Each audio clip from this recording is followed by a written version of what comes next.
Vamos a 1 de Corintios 11, por favor. 1 de Corintios 11, 3 y 10. Estamos hablando de los peligros espirituales para la mujer. Y hay peligros espirituales para todos. Cada ser humano. El hombre es protegido por otros medios y caminos. Lo veremos más tarde en el orden de Dios para el hombre. Pero aquí en 1 de Corintios 11, verso 3, pero quiero que sepáis que Cristo es la cabeza de todo varón y el varón es la cabeza de la mujer y Dios la cabeza de Cristo. Luego en el verso 10, por lo cual la mujer debe tener señal de autoridad sobre su cabeza por causa de los ángeles.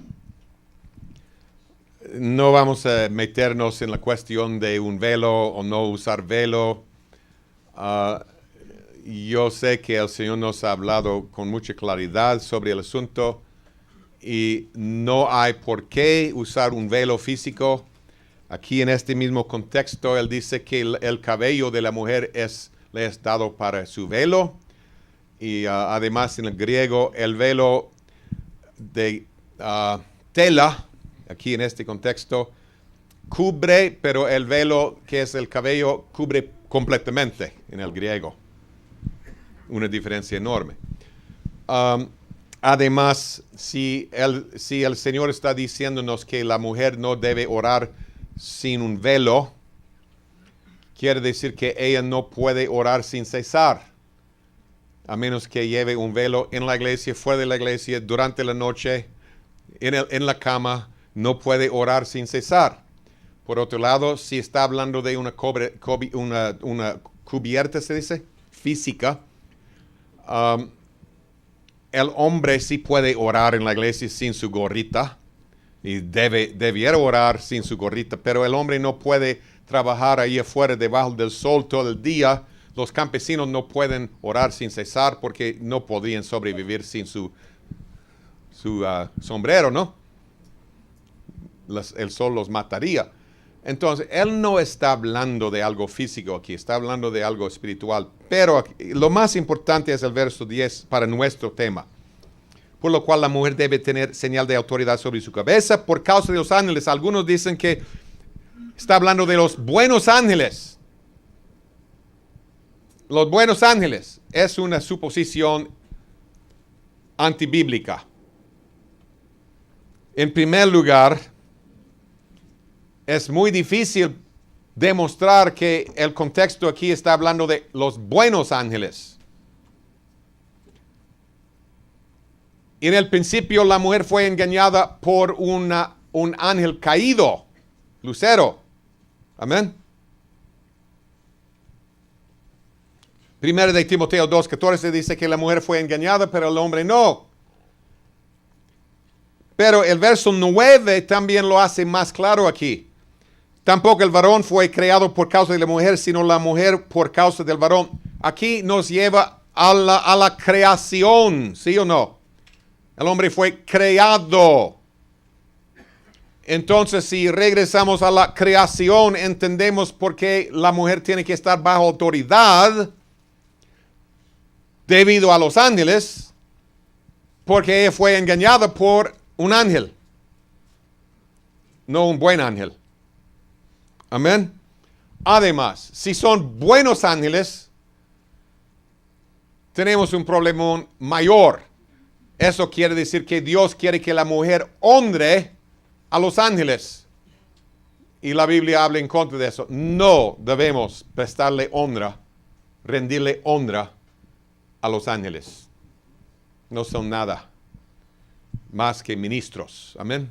Para los herederos del reino de la salvación. Entonces, no pueden ser buenos ángeles. Está hablando de los malos desde la creación. Y el engaño que pueden traerle a uno. Y la mujer que no está bajo la cobertura de Dios a través del hombre es presa fácil para los ángeles. Otra vez, no es porque los ángeles sean más grandes que Dios, sino es porque la mujer no está bajo la protección de Dios. Si sale de la protección de su marido, ni el hombre ni la mujer pueden ganar una batalla contra un ángel sin la gracia de Dios. ¿Lo creemos? Los mismos ángeles fueron engañados por Lucero. ¿Cuánto más nosotros si no tenemos la protección de Dios mismo? Amén. Los dos, hombre y mujer, somos muy dados al engaño, a menos que el Señor nos proteja. Es fácil para el enemigo engañar a cualquier que no esté bajo la protección de Dios. Y aquí encontramos cómo la mujer puede ser protegida. Ahora, en el mundo de hoy, las feministas y Satanás les dicen a las mujeres que la sujeción es una humillación horrible, es quitarles su estatus, su honor, su posición. ¿Sí? Las feministas han comprado esa mentira. La verdad es que la sujeción, no solo para la mujer, sino para todos, porque este pasaje en Efesios 5 empieza con someteos unos a otros en el temor de Dios. No es solo, la sujeción no es solo para mujeres. Tenemos que someternos a alguien o vamos a ser engañados. La verdad es que la sujeción a los caminos del Señor es el sendero que nos llevará a la glorificación. ¿Se dice eso en español? ¿Glorificación? ¿O la gloria? Seremos glorificados, dice Pablo en Romanos 8, juntamente con Cristo. La sujeción nos lleva por el sendero de Dios a la gloria de Dios, no a una humillación. Es todo lo opuesto. Es irónico. Satanás le dijo a Eva que hay un mejor camino que el camino que Dios les dio. No, pero Dios sabe que hay algo mejor si comen ustedes este fruto. Entonces Satanás viene hoy y les dice a las mujeres, no, someterse, olvídate de esa idea tan anticuada. Hay un mejor camino para que la mujer se realice en este mundo moderno. Eso sí es algo de los antepasados, anticuado, cuadrado. Satanás no ha cambiado su táctica. Él usa engaño para tratar de convencernos que sus caminos son mejores que los caminos de Dios. La verdad es que Dios nos manda que guardemos sus caminos porque así nos irá bien.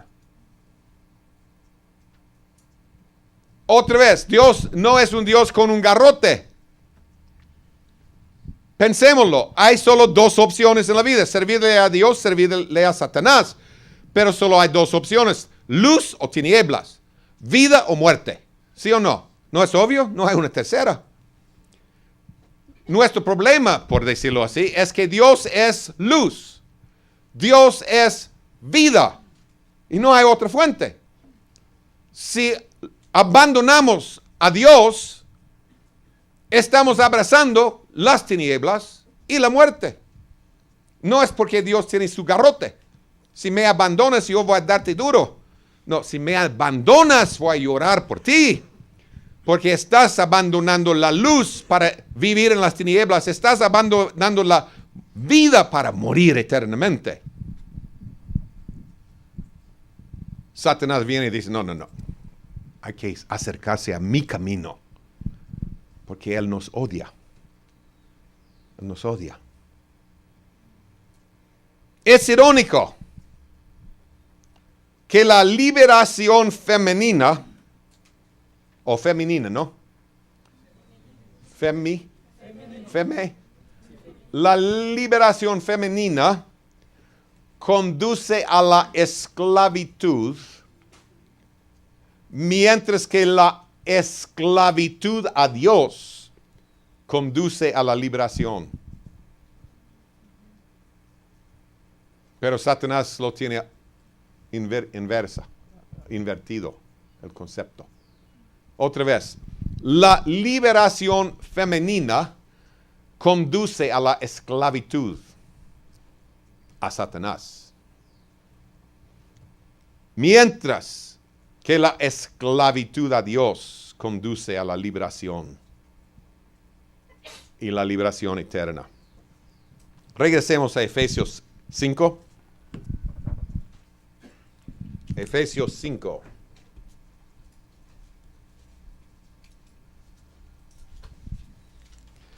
Verso 24.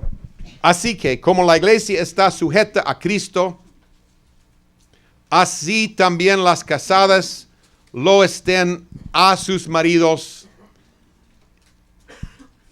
en todo lo que les parece bien. ¿Es lo que dice?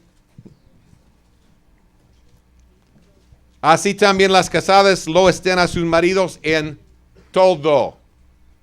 ¿Qué es todo? Todo.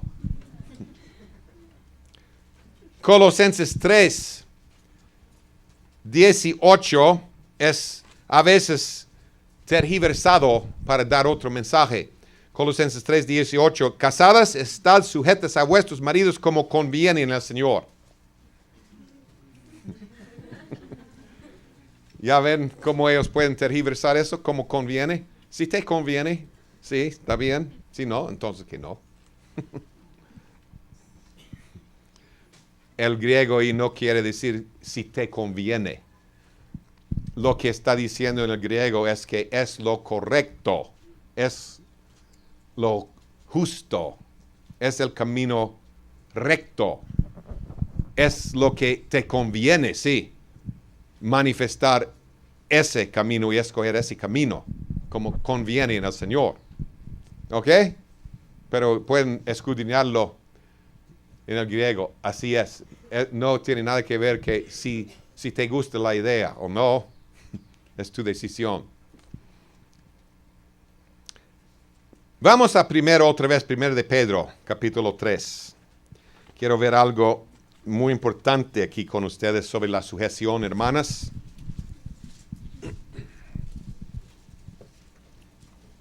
Leamos del 1 al 6 y quiero que ustedes, todos, hombres también, que concentrémonos en los hilos principales de este pasaje.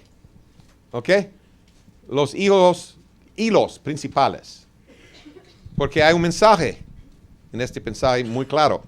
Asimismo, vosotras mujeres estad sujetas a vuestros maridos, para que también los que no creen la palabra sean ganados sin palabra por la conducta de sus esposas, considerando vuestra conducta casta y respetuosa. Vuestro atavío no sea el externo de peinados ostentosos, de adornos de oro, de vestidos lujosos, sino el interno, el del corazón, en el incorruptible ornato de un espíritu afable y apacible que es de grande estima delante de Dios.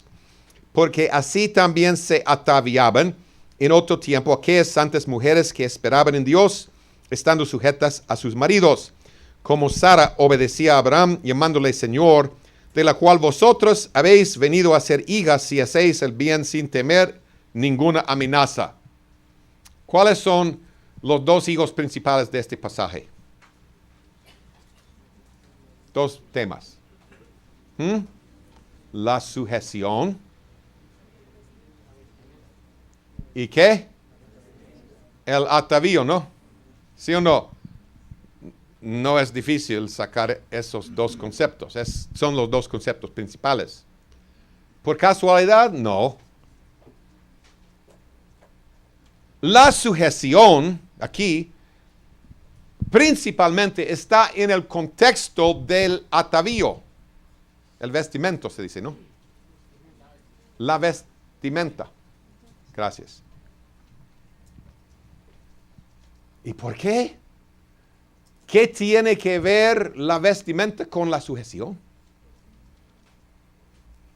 La ropa y sujeción.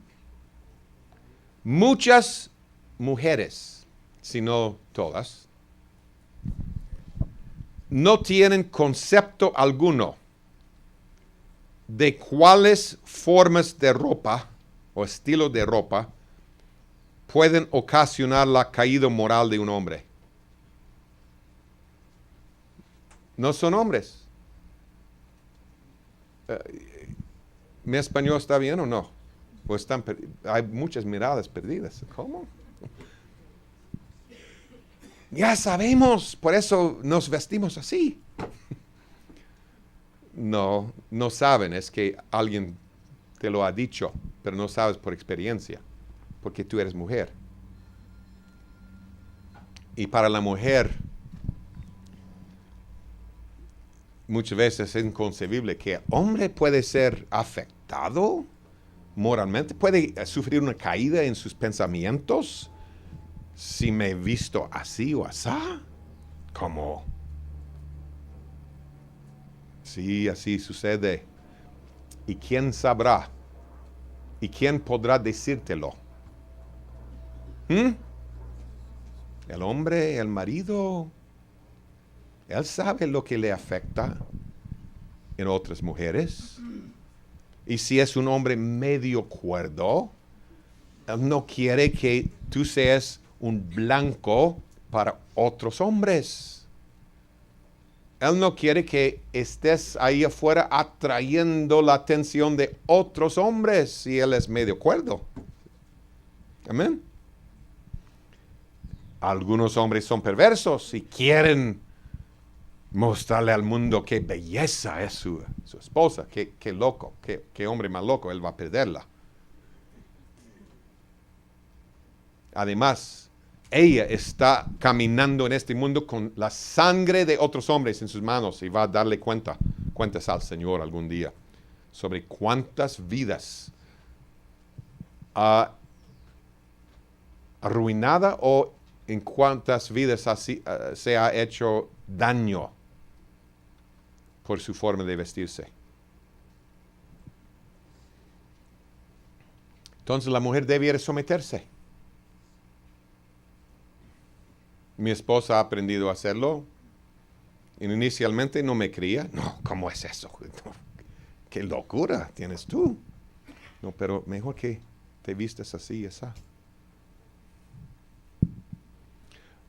A propósito, mi mujer nunca se vestía muy mala. Ella además creció en una iglesia muy legalista, donde ni siquiera podían usar pantalones. Pero había otras cositas, tal vez pasadas por alto, por los legalistas, que sí causaban mucho más problema que pantalones. ¿Ok? Ahora, otra vez, regresando al tema, sujetas en todo, pero aquí especialmente en la ropa, en Pedro, en la ropa. Pero también quiero aclararles algo, que la mujer debiera estar sujeta, pero no quiere decir que nunca puede expresar su sentir, su idea, su opinión. No es pecado decirle al marido, tampoco es pecado decirle que no está de acuerdo con tal y tal cosa, pero sí que sí va a someterse. No es pecado.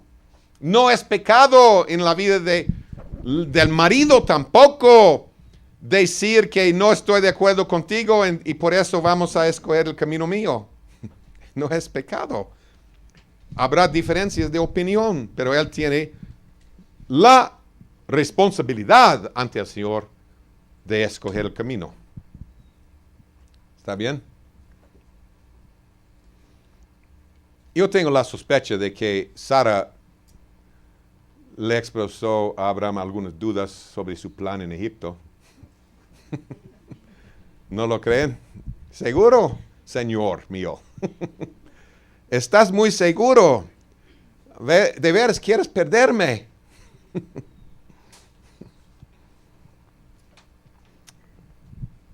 Si él está equivocado, acuérdate, tú no eres el salvador de la casa. Él es el salvador de la casa. Amén. Es su responsabilidad ante el Señor. Y el Señor tiene sus rayos y puede alcanzarlo si él así lo curas, como Abraham.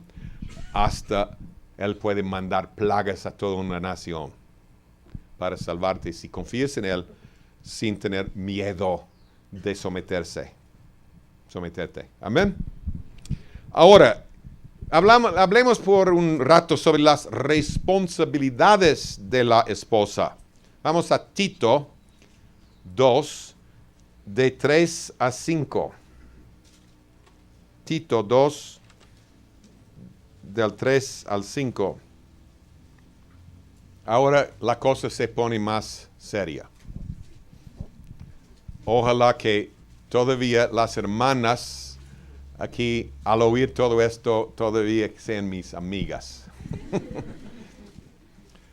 Mañana les toca a los hombres.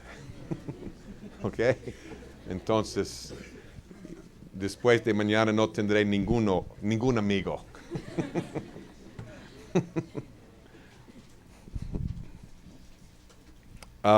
Pero estamos aquí para hablar con franqueza y ver el significado de estas palabras griegas, porque son muy claras. Son bastante claras en el español también, pero tenemos que considerarlas. Son las responsabilidades de la mujer. La primera parte que vimos es que la mujer tiene que someterse, pero ¿qué responsabilidades tiene la mujer en la casa? Fíjense en lo que dice, 2:3. Las ancianas asimismo sean reverentes en su porte, no calumniadoras, no esclavas del vino, maestras del bien, que enseñen a las mujeres jóvenes a amar a sus maridos y a sus hijos, a ser prudentes, castas, cuidadosas de su casa, buenas, sujetas a sus maridos, para que la palabra de Dios no sea blasfemada. Ahora, una pregunta. ¿Alguien tenía que enseñarte a comer? ¿Alguien tenía que enseñarte a dormir? ¿Tú recuerdas tus primeras clases sobre cómo dormir? No, necesitamos clases sobre cómo mantenernos despiertos, pero no sobre cómo dormir. Dormir es supernatural. O sea, ninguna anciana tiene que enseñarle a una mujer joven a hacer algo que ella por naturaleza va a hacer. ¿Sí o no? Fíjense, dice que las ancianas debieran enseñarles lo primero es amar a sus maridos. No, pero eso es automático. Entonces uno no necesita enseñárselo a nadie si es automático. No es amar como nosotros pensamos, una sensación muy, ¿cómo se dice? Agradable. Que yo sí lo amo. Me da, ¿cómo se llaman? Me da mariposa, sí. Y piel de gallina. No, eso no es la palabra aquí. Amar aquí es philandros. filandros, no es ágape, ni tiene que ver con esa sensación de hombre y mujer. Es filandros. Quiere decir ser cariñosa, afectuosa, darle caricias.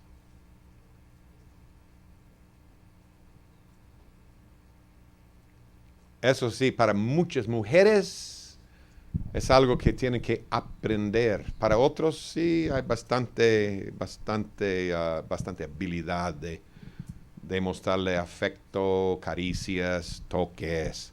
Pero es la idea, toques. No estamos hablando de para excitarlo en este contexto. La idea es para mostrarle cariño, ternura, afecto al marido. Pero mi marido no lo necesita. El Espíritu sabe que sí él lo necesita.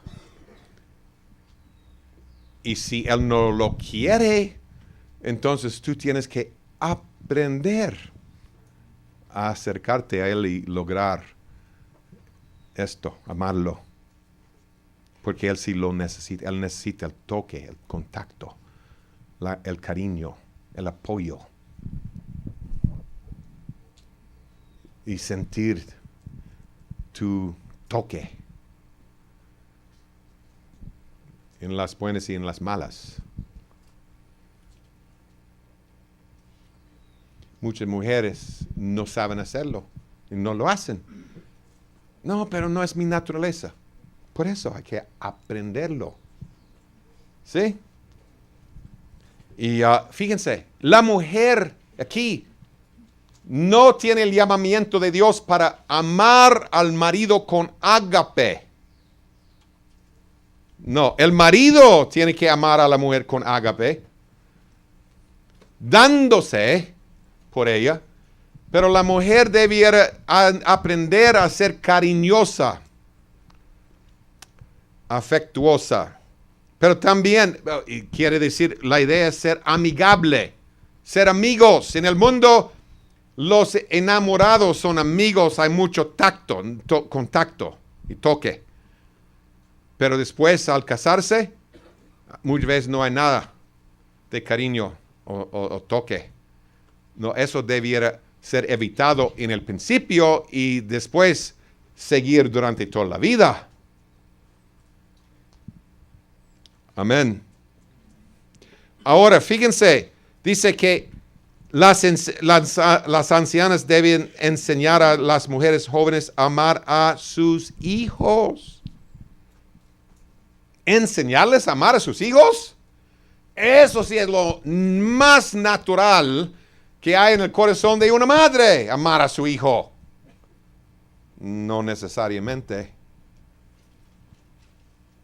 Yo conozco a muchas madres cuyos hijos son una gran carga. No les cae bien, están gritándoles cada rato, enojadas. Falta de paciencia en la casa. Pero aquí es la misma palabra. Las madres tienen que aprender a ser cariñosas, afectuosas, con caricias, con abrazos, con ternura, acercando al niño a su lado. La misma palabra para el marido. Aprendiendo a amar así.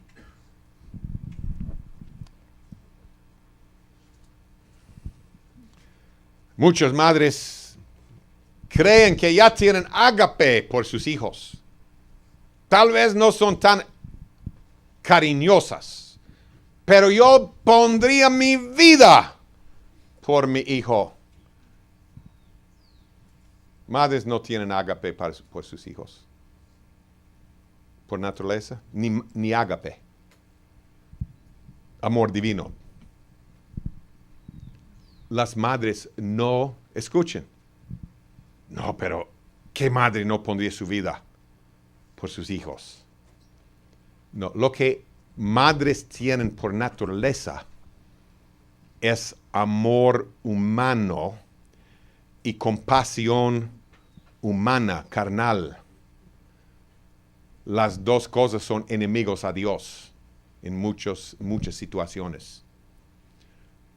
¿Cuántos no solo madres, sino cuántos padres tienen el amor de Dios, el ágape, ese amor genuino y divino, tan profundo que están dispuestos a orar como el hermano que les mencioné?